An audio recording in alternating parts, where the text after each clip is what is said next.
Today we're making a highly requested video, sourdough focaccia.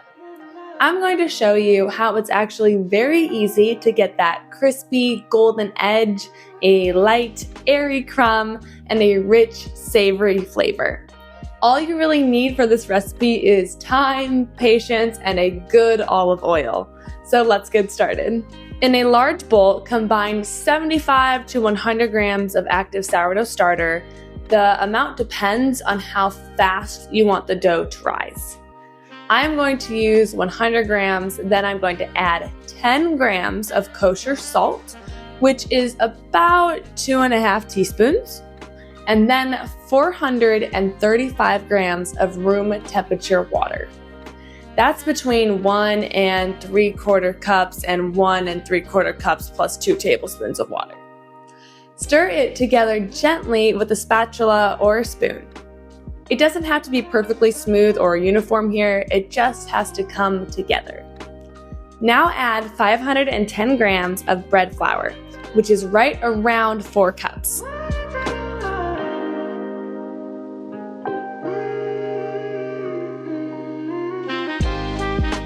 Mix this together until everything is combined and there is no dry flour remaining.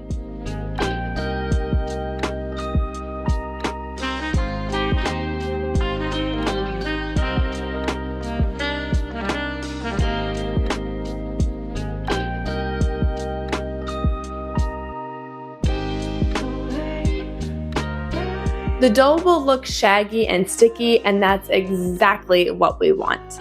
You're not kneading here, just stirring until everything is cohesive. Then cover your bowl with a tea towel and wait 30 minutes. Return to your bowl and do a round of lift and folds or coil folds. Just reach into the bowl, pull the dough up from the edge, and fold it into the center. Turn the bowl and repeat this anywhere from 6 to 10 times, usually with a hand that is a little bit wet with water. This step helps give the dough a little extra structure and strength.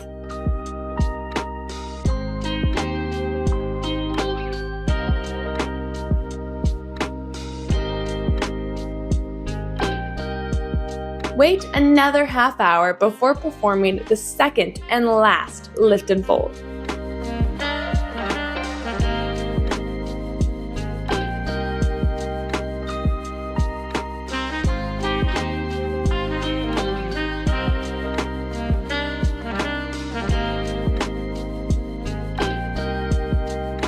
Next, drizzle the dough with about a teaspoon worth of olive oil and rub it over the surface so that the top is lightly coated.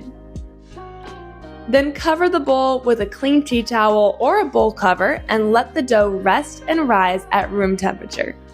The rise time can vary a lot. Sometimes it's closer to 4 hours and sometimes closer to 12 hours.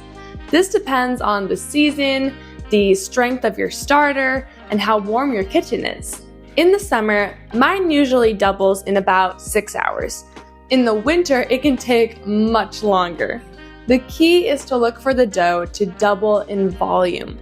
So instead of focusing in on whether or not you've hit a certain time frame, actually focus in on your dough and whether or not it has doubled in size with bubbles forming on top and on the sides. Once the dough has doubled, it's time to prep your pan. Pour 2 tablespoons of extra virgin olive oil into a 9 by 13 inch pan. I am using a glass dish. I've had the best results by buttering the pan first and then pouring in the olive oil, just to be safe. Focaccia can be a little clingy. Now drizzle another tablespoon of olive oil over your dough. Use your hands to gently loosen the dough from the sides of the bowl and guide it into your pan. Don't worry if it looks soft and sticky at this point because that's actually what gives focaccia its amazing texture.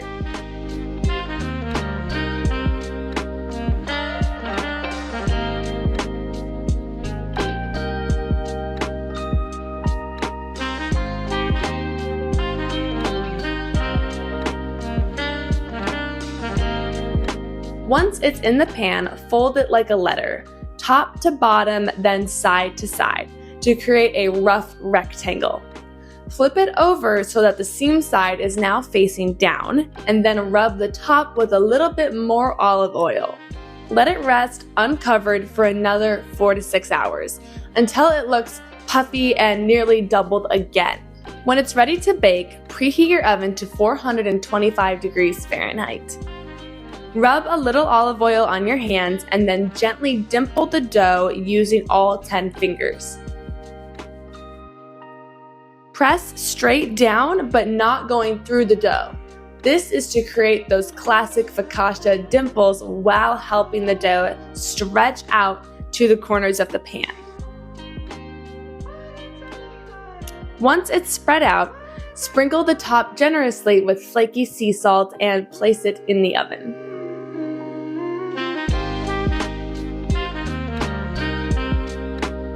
Bake the focaccia for about 25 minutes or until it's golden brown all around. The top should be beautifully crisp and the edges should have a little bit of caramelization. Once it's done, take it out of the oven and transfer it to a wire rack to cool down. Let it sit for at least 20 minutes before slicing. As always with sourdough, I know it's tempting to slice in earlier, but it's worth the wait. If you make this recipe, make sure to let me know in the comments how it turns out. I respond to all my comments and would love to hear how it goes for you. Watch this video next, and I will see you next time.